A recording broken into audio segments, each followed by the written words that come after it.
So hello everyone, তোমরা সবাই কিন্তু আমাদেরকে রিকোয়েস্ট করেছিলে যে ত্রিপুরা ফরেস্টার এবং ফরেস্ট গার্ডের জন্য যে নতুন নোটিফিকেশনটা বের হয়েছিল, এই নোটিফিকেশনের উপর ভিত্তি করে তোমরা কিভাবে প্রস্তুতি নেবে, কি পড়বে, কিভাবে তোমরা নাম্বার ক্যারি করবে।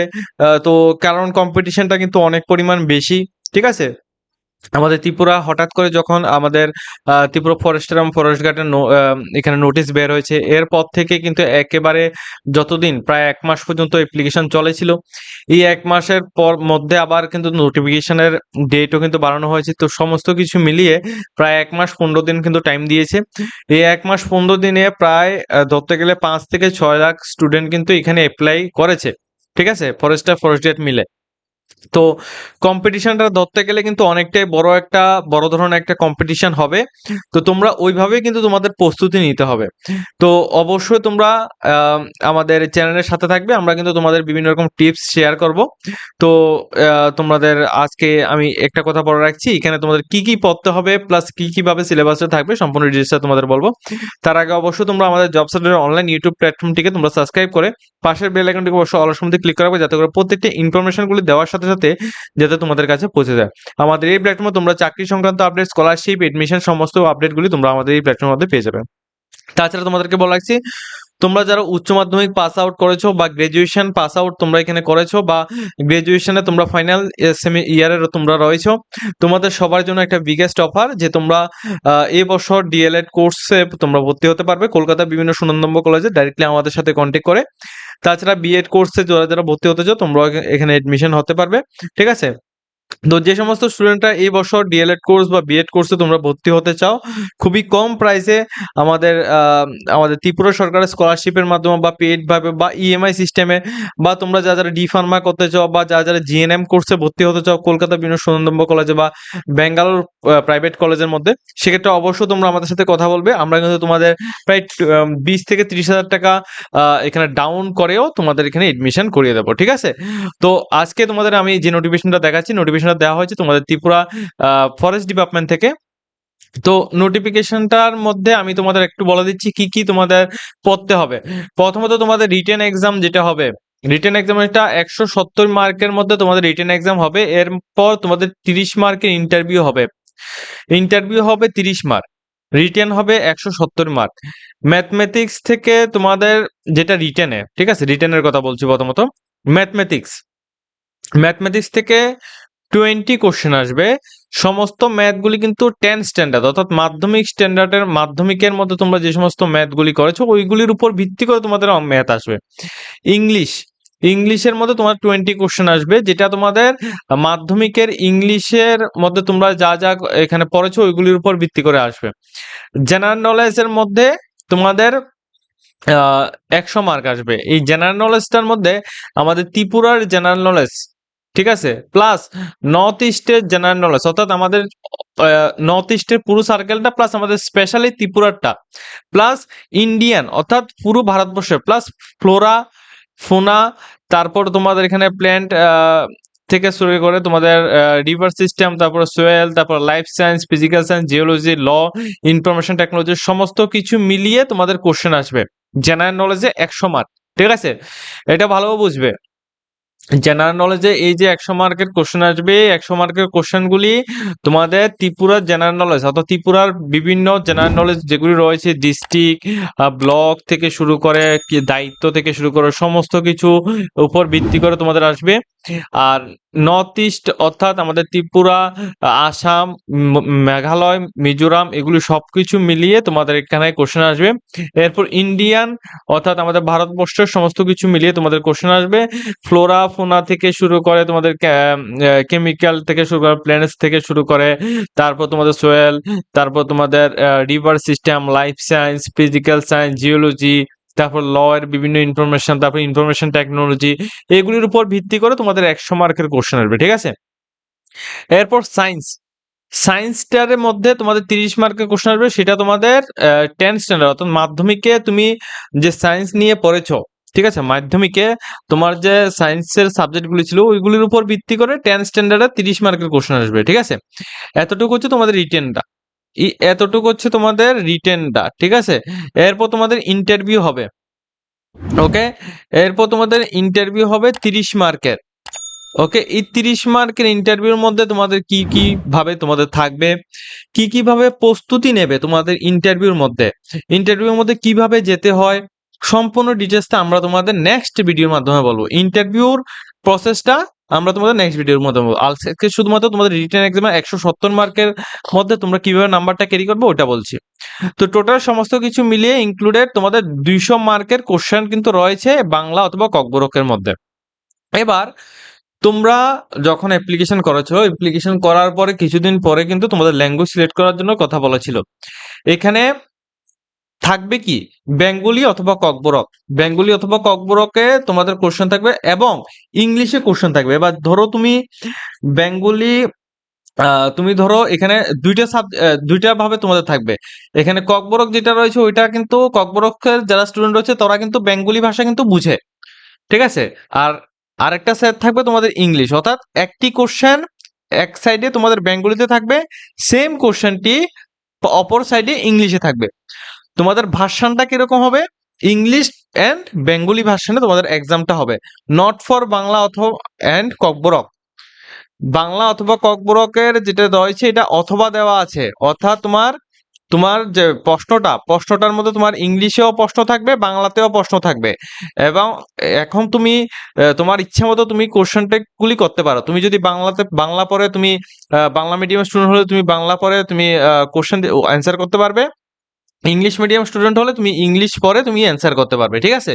এটাই আমি তোমাদেরকে বোঝানোর জন্য চেষ্টা করেছি। অনেকে যারা তোমরা বলেছো যে না কোশ্চেন হিন্দিতে আসবে বলছে অনেক জায়গায়, আবার অনেক জায়গায় তোমরা বলছো যে কোশ্চেন নাকি সমস্ত কিছু ককবরকে হবে, ইংলিশে হবে না। এটা টোটালি মিথ্যে কথা। এখানে যদি কোনো কিছু ইনফরমেশন না থাকে তাহলে সেই কথাটা না বললেই হয়। যেহেতু আমাদের কাছে টোটালি ইনফরমেশন আছে সেজন্য আমরা কিন্তু তোমাদের বলে দিচ্ছি, তোমরা চাইলে এটা শেষ পর্যন্ত দেখতেও পারো, আমাদের কথাটা মিল রয়েছে কিনা তোমরা দেখতে পারো। টোটালি বাংলা এবং ইংলিশে তোমাদের কোশ্চেন থাকবে। বাংলাতে যে কোশ্চেনগুলি থাকবে এটা যারা স্টুডেন্ট বাংলা অথবা ককবরক ল্যাঙ্গুয়েজে রয়েছে সবাই এই বাংলা ল্যাঙ্গুয়েজে দিতে পারবে, আর যারা ইংলিশ মিডিয়ামের স্টুডেন্ট রয়েছে তারা চাইলে ইংলিশেও দিতে পারবে। সমস্ত কোশ্চেনগুলি কিন্তু তোমাদের 10 স্ট্যান্ডার্ড অর্থাৎ মাধ্যমিকের সিলেবাসের উপর ভিত্তি করে আসবে এবং মিনিমাম তোমার কোয়ালিফাইড হতে হলে তোমাদের 40 মার্ক, তোমাদের 40% মার্ক তোমাদের অবশ্যই পেতে হবে, ঠিক আছে। তুমি যদি এই রিটেন এক্সামের মধ্যে কোয়ালিফাইড হও তারপরে কিন্তু তুমি এই যে ইন্টারভিউ রয়েছে ইন্টারভিউর মধ্যে বসতে পারবে। তুমি যদি রিটেনের মধ্যে কোয়ালিফাইড না হও তাহলে তুমি ইন্টারভিউর মধ্যে তুমি বসতে পারবে না, এটা মাথায় রাখবে। তো এই যে রিটেন এক্সামের মধ্যে তুমি যে এই যে রিটেন এক্সাম 170 মার্কের যে রিটেন এক্সাম, এই রিটেন এক্সামের মধ্যে কোয়ালিফাইড হতে হলে তোমার মিনিমাম 40% মার্ক অবশ্যই লাগবে। এই 40% মার্কটা তোমরা কিভাবে উঠাবে এটা আমি তোমাদের বলছি। এবং দেখো নিচে যে এমসিইউ বেসিস যে কোশ্চেনগুলি রয়েছে ওই কোশ্চেনগুলি একটু ভালোভাবে দেখো। এখানে যেটা তোমাদের ফরেস্টার এবং ফরেস্ট গার্ডের জন্য ম্যাথমেটিক্স 20 মার্কের তোমাদের থাকবে, ইংলিশ থাকবে 30 মার্কের, জেনারেল নলেজ থাকবে 120 মার্কের, ইন্টারভিউ তোমাদের হবে 30 মার্কের এবং তোমাদের সবকিছু মিলে 200 মার্কের কোশ্চেন, ঠিক আছে। একটা হচ্ছে ফরেস্টার আর একটা হচ্ছে ফরেস্ট গার্ডের সিলেবাস, ঠিক আছে। এগুলি সবগুলো তোমরা এখান থেকে দেখতে পাচ্ছ। তবে দুইটি প্রোগ্রামের মধ্যে অর্থাৎ দুইটি রিক্রুটমেন্টের মধ্যে তোমাদের পাস আউট হতে হলে অর্থাৎ তুমি কোয়ালিফাইড হতে হলে মিনিমাম তোমার 40% মার্ক তুমি এখান থেকে উঠাতে হবে শুধুমাত্র রিটেনের মধ্যে।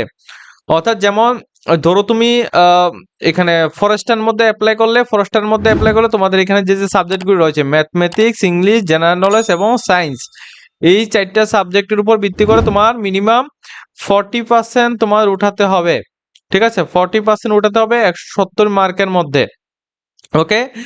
আর যদি তুমি এখানে ফরেস্ট গার্ডের মধ্যে তুমি যদি অ্যাপ্লাই করে থাকো, সরি এখানে ফরেস্ট, হ্যাঁ এখানে অ্যাপ্লাই করে থাকো সেক্ষেত্রে তোমাদের ম্যাথমেটিক্স, ইংলিশ, জেনারেল নলেজ এগুলি থাকবে, ঠিক আছে। এই 3টে সাবজেক্ট থাকবে, 3টে সাবজেক্ট মিলে তোমাদের এখানে তোমাদের এগুলি থাকবে প্লাস তোমাদের এখানে ইন্টারভিউ সবকিছু মিলে তোমাদের 200 মার্কসের কোশ্চেন আসবে। সেম ভাবে এখানেও তোমাদের মিনিমাম 40% মার্ক তোমাদের অবশ্যই লাগবে, অর্থাৎ 40% মার্ক হলে তুমি এই যে ইন্টারভিউটা রয়েছে এই ইন্টারভিউর মধ্যে তুমি এখানে বসতে পারবে, অর্থাৎ এই 30 মার্কের ইন্টারভিউর মধ্যে তুমি বসতে পারবে। উইদাউট এই 3টা পাস আউট না হলে তুমি এখানে ইন্টারভিউর মধ্যে বসতে পারবে না, এটা তোমাদের ভালোভাবে আমি বুঝিয়ে দিলাম। এখন কি কি কোশ্চেন আসতে পারে, যেমন দেখো যে বেঙ্গলিতে যে সমস্ত কোশ্চেন গুলো আসবে, তোমাদের বর্ণ পরিচয়, ঠিক আছে, বর্ণ পরিচয়ের যে কোশ্চেন গুলি রয়েছে ওই কোশ্চেন গুলি আসবে, যেমন এই ধরনের প্রশ্ন আসবে। এগুলি আমি জাস্ট একটা স্যাম্পল দেখাচ্ছি তোমাদের, হয়তোবা এর থেকে ডিফারেন্ট কোশ্চেন আসতে পারে, এর থেকে ডিফারেন্ট এবং এর থেকে টাফ কোশ্চেন আসতে পারে। কেন? কারণ কম্পিটিশনটা অনেকটা বড় লেভেলের কম্পিটিশন হবে, সেই জন্য আমার মনে হয় না যে প্রশ্ন এতটাই এখানে ইজি করবে। তো আমি যেভাবে তোমাদের একটু ধারণা দিচ্ছি ওইটা তোমরা বুঝে নাও। যেমন স্বরবর্ণ কয়টি, ব্যঞ্জনবর্ণ কয়টি, স্বরবর্ণ এবং ব্যঞ্জনবর্ণ চেনার উপায়, তারপর এখানে যুক্তিবর্ণর ভাগ, যেমন উদাহরণস্বরূপ যেমন প্রশ্ন আসতে পারে আহ ক্ষমতিনাশক এটা কোন ধরনের বর্ণ, বা কোন ধরনের বর্ণ, এখানে যুক্ত বর্ণ, এরকম তোমাদের এখানে দিতে হবে, ঠিক আছে। এই যে অ্যান্সার গুলি থাকবে এগুলি চারটা কোশ্চেন, চারটা অ্যান্সার থাকবে, ঠিক আছে, তোমাদের চারটা অ্যান্সার থাকবে এবং এখান থেকে তোমার প্রশ্ন এটা থাকবে, তোমার চারটা অ্যান্সার থাকবে এবং তুমি এখান থেকে সিলেক্ট করতে হবে তোমার কোনটা হবে। তোমার যেটা ধরো এটা হলো, ঠিক আছে, তাহলে তুমি এখানে এখানে গোল করে দেবে, ঠিক আছে, এইভাবে তোমাদের থাকবে। সেম ভাবে দ্বিতীয়ত রাখবে তোমাদের লিঙ্গ পরিবর্তন, আমাদের পুরুষ থেকে স্ত্রীলিঙ্গ বা স্ত্রীলিঙ্গ থেকে পুল্লিঙ্গ আহ, পরিবর্তন, বিভিন্ন রকমের কোশ্চেন আসতে পারে, ঠিক আছে। অভিনেত্রীর স্ত্রীলিঙ্গ কি হবে তোমাদের এখানে দিতে পারে, অভিনেত্রী হবে। এরকম ভাবে তোমাদের কোশ্চেনগুলি আসতে পারে। আমি একেবারে সিম্পল ভাবে একটা নর্মালি তোমাদের এখানে বুঝিয়ে দিচ্ছি, যাতে তোমরা বুঝতে অসুবিধাটা না হয় এবং পরীক্ষার মধ্যে যাতে তোমরা ঠিকঠাক ভাবে লিখতে পারো, ঠিক আছে, সেজন্য আমি তোমাদের বলছি। তৃতীয়ত তোমাদের সমার্থক শব্দ, এক একই অর্থে তোমাদেরকে ওইটাকে তোমাদের বুঝিয়ে দিতে হবে, ঠিক আছে। যেমন সূর্যের সমার্থক শব্দ কোনটি, এরকম আসতে পারে। যেমন আকাশ ইজিক্যাল টু গমন, তারপর তোমাদের পৃথিবী ইজিক্যাল টু ধরণী, ঠিক আছে, এরকম ভাবে তোমাদের এখানে কোশ্চেন, জল ইজিক্যাল টু নড়ি, এইভাবে তোমাদের এখানে থাকতে পারে, ঠিক আছে। এগুলি আমি সিম্পল বলছি, এর থেকে কঠিন তোমাদের কোশ্চেন হবে, ঠিক আছে। এরপর এক কথায় প্রকাশ, আহ বড় বাক্যর বদলে একটা ছোট শব্দ, ঠিক আছে, একটা বড় বাক্যের মধ্যে একটা ছোট শব্দ, ধরো তোমাদেরকে একটা বড় একটা লেখা দিয়ে দিল, এরকম ভাবে লেখা দিও যে দেশকে ভালোবাসে, তাহলে সে দেশপ্রেমিক, এইরকম ভাবে তোমাদের লিখতে হবে। যে উপহার করে তাহলে কি উপহারী, উপকারী, এরকম এরকম ভাবে বিভিন্ন কিছু তোমাদের থাকবে, এগুলি তোমাদের করতে হবে, ঠিক আছে। এটা হচ্ছে এক কথায় প্রকাশ, যেটা তোমাদের আহ বড় বাক্যের বদলে তোমাদের ছোট বাক্য তোমাদের দেবে, অনেক সময় ছোট বাক্য দিয়ে দেবে, তোমাদের বড় বাক্যটা তোমাদেরকে দিতে হবে, এরকম। সন্ধি বিচ্ছেদ থাকবে, দুইটি শব্দকে আলাদা করা, সন্ধি বিচ্ছেদ, ঠিক আছে। প্রশ্ন কিভাবে থাকবে, এরকম ভাবে তোমাদের প্রশ্ন থাকবে, তোমাদের এগুলি দিতে হবে। এরপর তোমাদের বাক্য পরিবর্তন, এক ধরনের বাক্যকে অন্য ধরনের বাক্যে পরিবর্তন করা, ওইগুলি তোমাদের থাকবে। যেমন উদাহরণস্বরূপ এখানে অনেক কিছু বলা আছে, ঠিক আছে, এখানে ইতিবাচক, তারপরে তোমাদের এখানে আমি তোমাদের লিখে দিয়েছি, তুমি এগুলি দেখে নিতে পারো, ঠিক আছে। তো এরকম ভাবে তোমাদের কোশ্চেন গুলি টাইপ, অর্থাৎ এরকম ভাবে তোমাদের কোশ্চেন গুলি আসবে, তোমরা ওইভাবে অ্যান্সার গুলি দিতে হবে, ঠিক আছে। বিপরীত শব্দ তোমাদের আসবে, ওকে, বিপরীত শব্দ আসবে, একটা উত্তর দিয়ে দিল, ওইটাকে তোমাদের বলবে যে এটার বিপরীতে কি হবে, তো এরকম তোমরা লিখবে। পত্র লিখন, পত্র লিখনের মধ্যে তোমাদের প্রশ্ন আসতে পারে বা আবেদনপত্র আসতে পারে।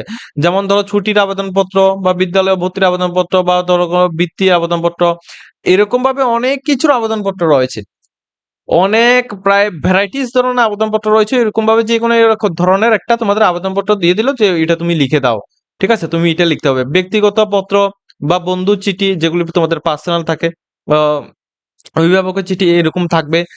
এরপর তোমাদের বানান সংশোধন, যেগুলি রয়েছে ওইগুলির উপর তোমাদের কোশ্চেন আসবে। কারক এবং বিভক্তির উপর তোমাদের কোশ্চেন আসবে, ঠিক আছে। তারপর তোমাদের বাগধারার উপর তোমাদের কোশ্চেন আসবে, এরকম ভাবে তোমাদের এখানে থাকবে। ম্যাক্সিমাম তোমরা ইম্পর্টেন্ট রয়েছে বাগধারা, বাগধারা তোমরা অবশ্যই ভালোভাবে বুঝে নেবে। তারপর তোমরা কারক, এগুলি বুঝে নেবে। তারপর তোমাদের পত্র লিখন, পত্র লিখনের মধ্যে কি কিভাবে লিখতে হবে এগুলি কিন্তু অনেকেই জানে না, তো এই তিনটা জিনিস তোমরা অবশ্যই ভালোভাবে বুঝে নেবে।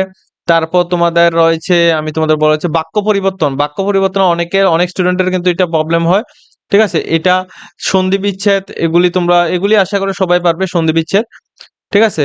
এরপর রয়েছে তোমাদের এক কথা সমার্থক শব্দ, ঠিক আছে, সমার্থক শব্দ, এগুলি তোমরা এখানে ভালোভাবে বুঝবে, ঠিক আছে। এই যে কিছু কিছু রয়েছে এগুলি একটু টাফ থাকবে, এগুলি তোমরা অবশ্যই ভালো, বর্ণ পরিচয়, ঠিক আছে, এগুলি তোমরা ভালোভাবে বুঝে তারপর তোমরা পরীক্ষায় বসবে। পরীক্ষা কবে নাগাদ হতে পারে তোমাদের একটু আইডিয়া দিয়ে দিচ্ছি। তোমাদের এই বছর যদি হয় তাহলে ডিসেম্বর মাসের মধ্যে হবে, আর যদি পরবর্তী ইয়ার্স অর্থাৎ 2027 অর্থবর্ষ যদি হয় তাহলে জানুয়ারি ফেব্রুয়ারি মাসের মধ্যে তোমাদের এক্সাম হয়ে যাবে। ঠিক আছে, এরকম ভাবে তোমরা প্রস্তুতি নিতে পারো। আর তোমাদের একটা কথা বলে রাখছি, এখানে আমি তোমাদের সম্পূর্ণ ডিটেলসটা স্টেপ বাই স্টেপ বুঝিয়ে দিচ্ছি। যদি তোমাদের কোনো কিছু কনফিউশন থাকে সবাই কিন্তু কমেন্ট করে আমাদেরকে জিজ্ঞেস করবে যে দাদা আমি এই জিনিসটা বুঝতে পারিনি, এটা বুঝিয়ে দেওয়ার জন্য। ঠিক আছে।